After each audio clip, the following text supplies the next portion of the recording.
इस एपिसोड की शुरुआत में हम नीली को देखते हैं जो कि मैजिकल यूनिकॉर्न डेमन बीस्ट से एक सौदा करके उससे उसका खून मांग रहा होता है।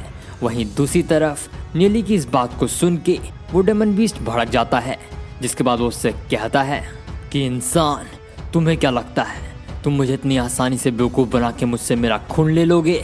जिसके बाद वो आगे बोलते हुए कहता है कि मैंने तुम्हारे जैसे ना जाने कितनों को मारा है और भले ही मैं यहाँ पे कैद हूँ, तुम मेरा खून लेना तो दूर मेरा बाल भी बाका नहीं कर सकते।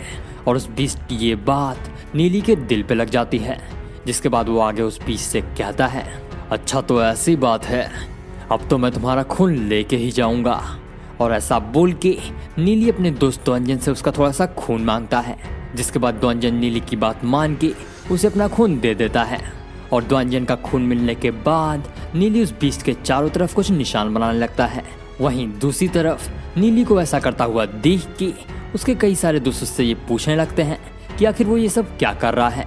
और उनके सवाल को सुन के नीली उन्हें बताते हुए कहता है कि द्वंजन के खून में एक स्पेशल तरह की कालिया की ताकतें हैं और ये जो चीज़ें मैं इस बीस्ट के चारों तरफ लिख रहा हूँ ये असल में एक तरीका है जिसकी मदद से हम उस इंसान की थोड़ी सी ताकतें इस्तेमाल कर पाएंगे जिसने इस बीस्ट को यहाँ पे कैद किया था। जिसके बाद वो आगे बोलते हुए कहता है, क्योंकि जिस आदमी ने इस बीस्ट को कैद किया था उसने भी इस बीस्ट को हराने के लिए काले रंग की आग का इस्तेमाल किया था और इसी वजह से मुझे ये लगता है कि ये बीस्ट काले रंग की आग से डरता है और इसीलिए मैंने द्वंजन का खून यहाँ पे इस्तेमाल किया है।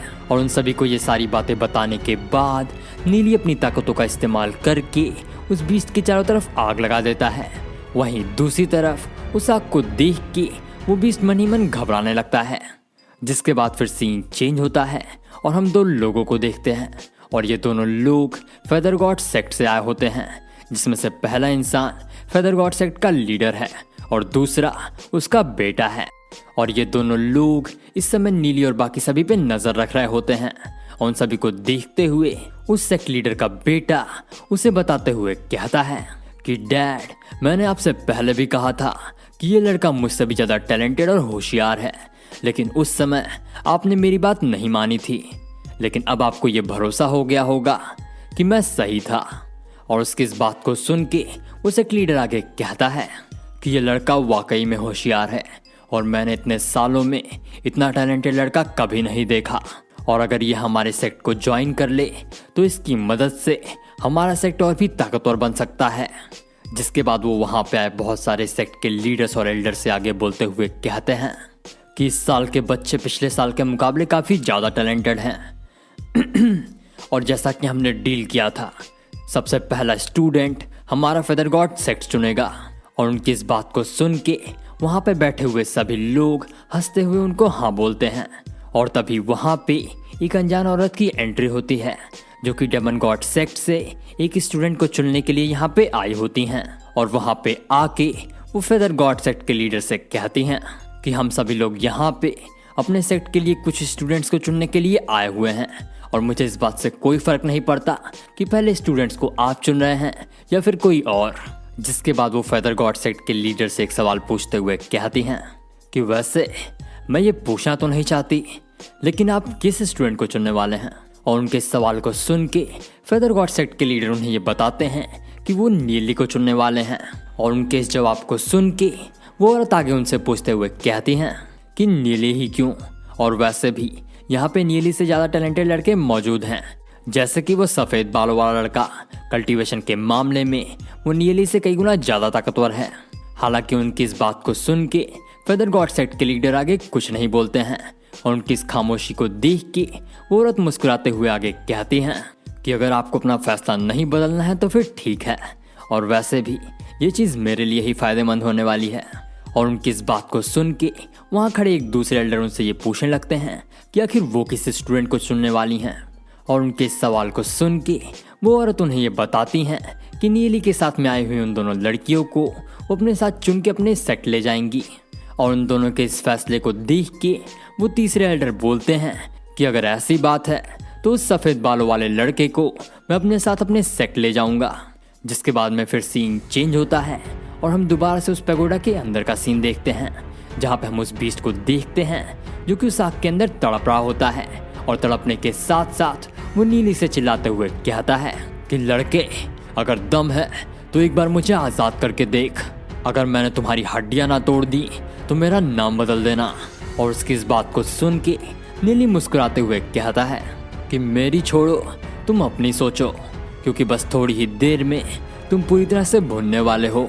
और नीली की इस बात को सुन के वो बीस्ट आखिरकार नीली को अपना खून देने के लिए मान जाता है। और इसी के साथ ये पार्ट यहीं पे एंड होता है। इस एपिसोड की शुरुआत में हमें उसी पैगोडा के अंदर का सीन दिखाया जाता है जहाँ पे हम नीली को देखते हैं। और यहाँ पे हम ये देखते हैं कि वो बीस्ट नीली की शर्तों को मान के उसे अपना डबल ब्लड देने के लिए राजी हो चुका है। और उसे राजी होता हुआ देख के नीली मुस्कुराते हुए उससे कहता है, तो ठीक है, आखिर देरी किस बात की, जल्दी से मुझे अपना डबल ब्लड दे दो। और नीली की इस बात को सुन के वो बीस्ट हंसते हुए उससे कहता है, लड़के, मैं तो मजाक कर रहा था, मैं मर जाऊंगा लेकिन फिर भी मैं तुम्हें अपना डबल ब्लड कभी नहीं दूंगा। और उस बीस्ट की इस बात को सुन के ये एक चाल चलता है, जिसके बाद वो उस बीस्ट से आके बोलते हुए कहता है कि तुम मरना ही चाहते हो तो ठीक है, मर जाओ।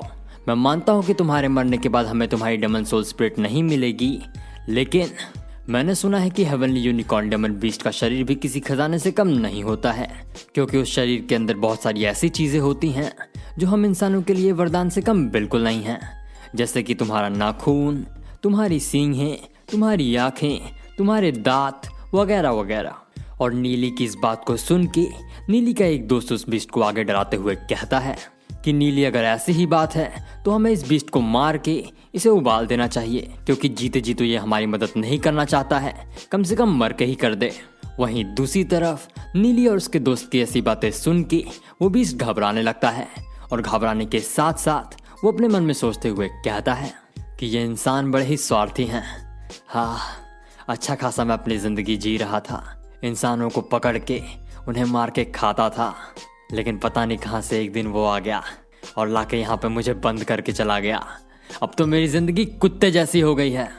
और ऐसा सोच के वो एक गहरी सांस लेता है, जिसके बाद वो नीली से कहता है, हाँ, मैं हार मानता हूँ, अब से तुम जो बोलोगे मैं वही करूँगा, लेकिन सबसे पहले मेरे चारों तरफ ये जो आग लगी है इसे बुझा दो। और उस बीस्ट की इस बात को सुन के नीली और उसके दोस्त खुश हो जाते हैं, जिसके बाद नीली तेजी से उस बीस्ट के चारों तरफ बने हुए उस फॉर्मेशन को तोड़ देता है। और उस फॉर्मेशन को तोड़ने के बाद नीली सीधा मुद्दे पे आता है, जिसके बाद वो उस बीस्ट से तुरंत उसका खून मांगने लगता है। और कोई दूसरा चारा ना होने की वजह से उस बीस्ट को अपना खून नीली को देना पड़ता है। और खून देने के साथ साथ वो नीली से एक सवाल पूछते हुए कहता है कि खून तो मैंने दे दिया, अब मुझे ये बताओ कि तुम मेरी स्पिरिट सोल को सील कैसे करने वाले हो। और हेवनली यूनिकॉर्न डेमन बीस्ट के इस सवाल को सुन के नीली उसे बताते हुए कहता है कि ये तो बहुत ही आसान है, मैं तुम्हारे ही खून से तुम्हारे डेमन स्पिरिट के लिए सील तैयार करूंगा। और उसकी इस बात को सुन के वो बीस्ट नीली से आगे कहता है कि अगर ऐसी बात है तो उसके लिए सबसे पहले तुम्हें खून चाहिए होगा, है ना? खून मैंने निकाल दिया है, आके ले जाओ। और उस बीस्ट की इस बात को सुन के नीली ये समझ जाता है कि इस बीस्ट के इरादे ठीक बिल्कुल नहीं हैं, जिसके बाद वो उस बीस्ट से उस खून वाले कटोरे को इधर पास करने को कहता है। हालांकि नीली की इस बात को मान के वो बीस्ट उस कटोरे को नीली की तरफ पास कर देता है, लेकिन उस कटोरे को वो बहुत ही धीरे से धक्का देता है, जिसकी वजह से वो कटोरा बीच में ही जाके रुक जाता है। और ऐसा करने के पीछे का कारण ये है कि जब नीली उस कटोरे को उठाने के लिए आए तो वो बीस्ट नीली पे हमला करके उसे मार सके। लेकिन नीली को उस बीस्ट की इस तरकीब के बारे में पता चल जाता है, जिसके बाद वो बड़ी ही सावधानी और पूरी तैयारी के साथ अपने कदम आगे बढ़ाने लगता है। वहीं दूसरी तरफ नीली को आगे आता हुआ देख के वो बीस्ट मन ही मन मुस्कुराने लगता है। और उसी मुस्कुराहट के साथ वो अपने मन में बोलते हुए कहता है, लगता है ये लड़का मेरी जाल में फंस गया। अच्छा है, जल्दी से अपनी मौत के पास आ जाओ।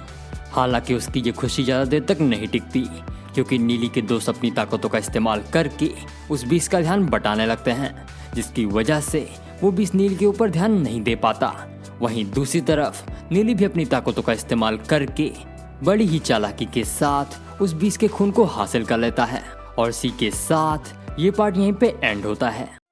Tales of demons and gods के पिछले एपिसोड में हमने ये देखा था कि नीली ने अपनी ताकतों का इस्तेमाल करके हेवनली यूनिकॉर्न डेमन बीस्ट के खून को हासिल कर लिया है। अब उसके आगे तो इस एपिसोड की शुरुआत में हमें ये दिखाया जाता है कि नीली को जान से मारने की कोशिश करने के बावजूद भी नीली के हाथ में अपना खून देख के वो बीस्ट काफी हैरान हो जाता है। जिसके बाद वो नीली से सवाल पूछते हुए कहता है कि ये तुमने कैसे किया। हालांकि नीली उसके इस सवाल को नजरअंदाज कर देता है और अपने आगे के कामों पे ध्यान देने लगता है। जिसके बाद नीली अपनी ताकतों का इस्तेमाल करके दोबारा से कुछ जादुई निशान उस बीस्ट के चारों तरफ बनाने लगता है। और ये निशान कोई मामूली निशान नहीं, बल्कि ये एक बहुत ही ताकतवर सीलिंग मेथड है, जिसकी मदद से नीली इस हेवनली यूनिकॉर्न डेमन बीस्ट की सोल को डूजे के अंदर कैद करने वाला है।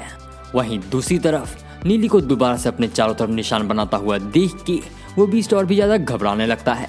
जिसके बाद वो नीली से पूछते हुए कहता है कि लड़के, तुम मेरे चारों तरफ निशान क्यों बना रहे हो? क्या तुम अपना वादा तोड़ रहे हो? और उसकी इस बात को सुन के नीली हंसते हुए उससे कहता है कि वादा? कैसा वादा? और वैसे भी जब तुम अपनी बात से पलट सकते हो तो आखिर मैं क्यों नहीं? आगे वो उस बीस्ट के मजे लेते हुए कहता है कि मैं इस फॉर्मेशन की मदद से तुम्हें जला के राख करने वाला हूँ। और वैसे भी तुमने मुझ पे हमला किया था, इतना तो तुम्हारे साथ होना ही चाहिए। और ऐसा बोलने के तुरंत बाद ही नीली जल्दी से उस बीस्ट के चारों तरफ उस सील को बना देता है। और उस सील को बनाने के बाद नीली बिना समय गवाए ही उस बीस्ट को दूसरे की बॉडी में सील करना शुरू कर देता है। लेकिन उस बीस्ट को सील करने से पहले वो उसे बताते हुए कहता है कि डरो मत, मैं तुम्हें जलाऊंगा नहीं, बस मैं तुम्हें डूजे की बॉडी में सील करने वाला हूँ।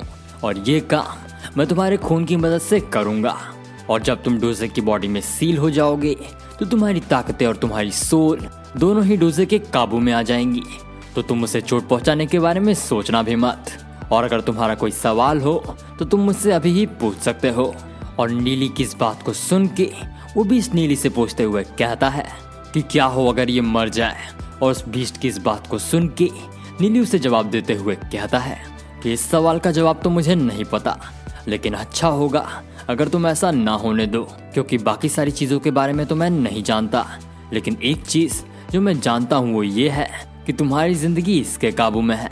और नीली की इस बात को सुन के वो भी इस नीली से ये वादा करता है कि वो डूजे की सुरक्षा करेगा। और सुरक्षा करने के इस वादे के साथ साथ वो नीली से ये पूछते हुए कहता है कि वो सब तो ठीक है, लेकिन तुम मुझे आज़ाद कब करोगे? और हेवनली यूनिकॉर्न डेमन बीस्ट के इस सवाल को सुन के डूजे खुद उसे जवाब देते हुए कहता है कि मैं डूजे कभी भी अपने वादे से पीछे नहीं हटता हूँ। और आज मैं तुमसे ये वादा करता हूँ कि आज से ठीक 50 साल बाद मैं तुम्हें आज़ाद कर दूंगा। लेकिन तब तक के लिए तुम्हें मेरी हर एक मुसीबत में मदद करनी होगी। और डूजे की इस बात को सुन के वो बीस्ट खुशी खुशी डूजे की बॉडी में सील होने के लिए तैयार हो जाता है। जिसके बाद नीली बिना किसी देरी के उस बीस्ट को सील करना शुरू कर देता है। जिसके बाद नीली अपनी ताकतों का इस्तेमाल करके उस बीस्ट के चारों तरफ बनाए हुए उस फॉर्मेशन को शुरू कर देता है। और उस फॉर्मेशन के शुरू होने के बाद नीली उस बीस्ट के खून का इस्तेमाल करके डूजे और हेवनली यूनिकॉर्न डेमन बीस्ट के बीच में एक संपर्क जोड़ता है। और उस संपर्क के जुड़ते ही डूजे उस बीस्ट को अपने शरीर के अंदर एब्जॉर्ब कर लेता है। जिसके बाद फिर सीन चेंज होता है और हम उन्हीं सभी सेक्ट के लीडर्स को देखते हैं जो कि नीली और बाकी सभी के ऊपर नजर रख रहे होते हैं। और ये सारी चीजें अपनी आंखों के सामने होता हुआ देख के वो सभी अपने मन में ये सोचने लगते हैं कि ये नीली तो कमाल है, न जाने इसके पास ऐसे और कितने राज हैं। और अभी अभी इसने ये जो स्किल इस्तेमाल की है ये तो हमारे लिए भी इस्तेमाल करना बहुत ही मुश्किल की बात है। जिसके बाद फिर सीन दोबारा से चेंज होता है और हम नीली और उसके दोस्तों को देखते हैं जो कि उस बीस्ट को एब्जॉर्ब करने के बाद इस पैगोडा के चौथे तल्ले पे ट्रेनिंग करने के लिए आए हुए हैं। और इसी के साथ ये एपिसोड और हमारा ये वीडियो दोनों यहीं पे खत्म होते हैं। Tales of demons and gods के पिछले एपिसोड में हमने ये देखा था कि डूजे के उस बीस्ट को एब्जॉर्ब करने के बाद नीली और उसके दोस्त उस पैगोडा के चौथे तल्ले पे जाने लगते हैं। अब उसके आगे इस एपिसोड की शुरुआत में हम नीली और उसके दोस्तों को देखते हैं जो कि इस पैगोडा के चौथे तल्ले पे पहुंच चुके हैं।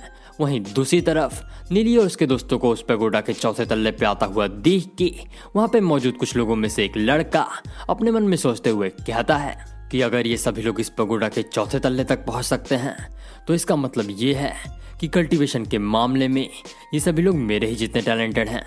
वैसे ये सभी लोग आखिर आए कहाँ से हैं? जिसके बाद हमें नीली को दिखाया जाता है जो कि उन सभी लोगों को वहाँ पे कल्टीवेशन करता हुआ देख के मन ही मन खुश हो रहा होता है। वो खुश हो ही रहा होता है कि तभी उसका ध्यान एक बात पे जाता है, जिसके बाद वो अपने मन में सोचते हुए कहता है कि यहाँ पे एक आदमी कम है, कहीं वो इस पैगोडा के अगले फ्लोर पे तो नहीं। और इसी बात को सोच के वो अपने दोस्तों से आगे कहता है कि मुझे नहीं लगता कि हमें यहाँ पे कल्टीवेशन करनी चाहिए, क्यों ना हम इसके अगले वाले फ्लोर पे चलें। और नीली की इस बात को सुन के वहाँ पे कल्टीवेशन कर रहे सभी लोग चौंक जाते हैं। हालांकि नीली और उसके दोस्त उसके इस सुझाव से इनकार करने लगते हैं, और उनके इनकार करने के पीछे का कारण ये होता है कि वो सभी लोग पहले से ही काफ़ी थक चुके हैं, और इसीलिए वो सभी लोग इस पैगोडा के 4th फ्लोर पे ही कल्टीवेशन करना चाहते हैं। आसान शब्दों में बोलूँ तो उन सभी में से किसी के अंदर इतनी ताकत नहीं है कि वो इस पैगोडा के 5वें फ्लोर तक पहुंच सकें। जिसके बाद उन सभी लोगों की इस बात को सुन के नीली उन सभी लोगों को इसी फ्लोर पे कल्टीवेशन करने का सुझाव दे के खुद अगले फ्लोर पे जाने लगता है। लेकिन उन सीढ़ियों पे पहला कदम रखते ही नीली को वहाँ पे एक अजीब सी ताकत महसूस होती है, जो कि उसे उस पैगोडा के 5वें फ्लोर पे जाने से रोक रही होती है। लेकिन फिर भी नीली बिना रुके उन सीढ़ियों पे आगे बढ़ने लगता है। वहीं दूसरी तरफ नीली को उन सीढ़ियों पे आगे बढ़ता हुआ देख के उस फ्लोर पे जो लोग पहले से ही कल्टीवेशन कर रहे थे वो सभी लोग नीली को काफी ध्यान से देखने लगते हैं। जिसके बाद उन्हीं सभी लोगों में से एक लड़की नीली को घूरते हुए कहती है कि आखिर ये लड़का आया कहाँ से है, मैंने इसे यहाँ पे पहले कभी नहीं देखा। जिसके बाद हमें दोबारा से नीली को दिखाया जाता है, जो कि लगभग आधी सीढ़ियाँ चढ़ चुका है, और आधी सीढ़ियाँ चढ़ने की वजह से नीली इस समय काफी थक गया है। जिसके बाद वो अपने मन में सोचते हुए कहता है कि इस अजीब सी ताकत की वजह से मेरी सोल पावर बहुत ही तेजी से खत्म हो रही है, और अगर ऐसे ही चलता रहा तो इसकी वजह से मेरी मुसीबतें और भी ज़्यादा बढ़ जाएंगी। लेकिन मेरे पास भी इस मुसीबत से खुद को बचाने का एक तरीका है। और ऐसा बोल के वो नुशन से मदद मांगते हुए कहता है कि नुशन, मुझे इस समय तुम्हारी मदद चाहिए, क्या तुम मुझे इस मुसीबत से बचा सकती हो। और उसकी इस बात को सुन के नुशन उससे कहती है कि नीली तुम फिक्र मत करो, मेरे होते हुए ये काली आग तुम्हारा कुछ भी नहीं बिगाड़ सकती, और वैसे भी ये काली आग मेरे लिए काफ़ी फायदेमंद साबित होने वाली है। और ऐसा बोल के वो नीली की मदद करना शुरू कर देती हैं, और उनकी नीली की मदद करते ही नीली की मुसीबतें कई गुना कम हो जाती हैं। जिसके बाद काफ़ी सीढ़ियाँ चढ़ने के बाद नीली के मन में एक और ख्याल आता है। जिसके बाद वो नुशन से सवाल पूछते हुए कहता है कि नुशन, क्या तुम मुझे ये बता सकती हो कि आखिर ये पैगोडा किसने बनाया है। और उसके सवाल पे नुशन उसे बताते हुए कहती हैं कि नीली, ये बात आज से बहुत समय पहले की है, जब इस दुनिया में 2 बहुत ही ताकतवर लोग रहा करते थे। वो इतने ताकतवर थे कि इस दुनिया को तबाह करने की ताकत वो अकेले ही रखते थे। लेकिन पता नहीं क्यों एक दिन वो लोग किसी चीज़ के लिए आपस में लड़ने लगे, और उनकी ये लड़ाई इतनी भयानक थी कि एक स्पिरिट गॉड भी इस लड़ाई में उतरने से डर रहा था। और आखिर में उन्हीं दोनों में से किसी एक से ये पैगोडा यहाँ पे छूट गया। और नुशन की इस बात को सुन के नीली अपने मन में सोचते हुए कहता है, कहीं ऐसा तो नहीं कि वो दोनों ताकतवर लोग द ग्रेट इंपीरियल एम्परर के डिसाइपल्स थे, क्योंकि इतनी ताकत तो बस उन्हीं के पास हो सकती है। और ऐसा सोचते सोचते नीली उस पैगोडा के 5वें फ्लोर पे पहुंच जाता है। वहीं दूसरी तरफ नीली को उस फ्लोर पे आता हुआ देख के वहाँ पे मौजूद वो लड़का नीली से हंसते हुए कहता है कि मैंने नहीं सोचा था कि हमारी मुलाकात यहाँ पे होगी। और ऐसा बोल के वो तेजी से नीली के ऊपर हमला करने लगता है। वहीं दूसरी तरफ उसके हमलों से खुद का बचाव करते हुए नीली हंसते हुए उससे कहता है, कम से कम बता के तो हमला करो डेमन लॉर्ड। और सी ट्विस्ट के साथ ये एपिसोड यहीं पे एंड होता है। Tales of demons and gods के पिछले एपिसोड में हमने ये देखा था कि नीली उस पैगोडा के 5वें फ्लोर तक पहुंच गया था, और वहां पे पहुंचने के बाद उसकी मुलाकात डेमन लॉर्ड से हो गई थी। अब उसके आगे तो इस एपिसोड की शुरुआत में हमें ये दिखाया जाता है कि उस डेमन लॉर्ड के हमलों को देख के नीली हंसते हुए उससे कहता है कि कम से कम बता के तो हमला करो डेमन लॉर्ड। और नीली की इस बात को सुन के डेमन लॉर्ड उसे जवाब देते हुए कहता है, ओह तो तुम पहले से मेरी पहचान के बारे में जानते हो, कमाल की बात है, अब तो तुम्हें मारने में और भी मजा आएगा। और ऐसा बोल के वो डेमन लॉर्ड अपने असली रूप में आने लगता है। जिसके बाद हमें यहाँ पे ये दिखाया जाता है कि ये डेमन लॉर्ड असल में 8 हाथों वाला ब्लैक हेल डेमन है। अब बात कर लेते हैं ब्लैक हेल डेमन के बारे में। ये एक ऐसी तरह के स्पिरिट मॉन्स्टर्स होते हैं जो कि दुनिया की सबसे ताकतवर स्पिरिट्स में गिने जाते हैं। और अगर ताकत की बात करें तो इनमें और स्पिरिट के गॉड में ज़्यादा अंतर नहीं होता है। बस इतना समझ लो कि अगर स्पिरिट गॉड नंबर 1 है तो ये नंबर 2 वाले हैं। और अपने असली रूप में आने के बाद डेमन लॉर्ड बिना समय गंवाए नीली पे हमला करने के लिए आगे बढ़ने लगता है। वहीं दूसरी तरफ डेमन लॉर्ड के अपनी तरफ आता हुआ देख के नीली भी बिना किसी देरी के अपनी ताकतों का इस्तेमाल करता है, जिसके बाद वो अपनी पूरी ताकत से डेमन लॉर्ड के हमले को रोकने की कोशिश करता है।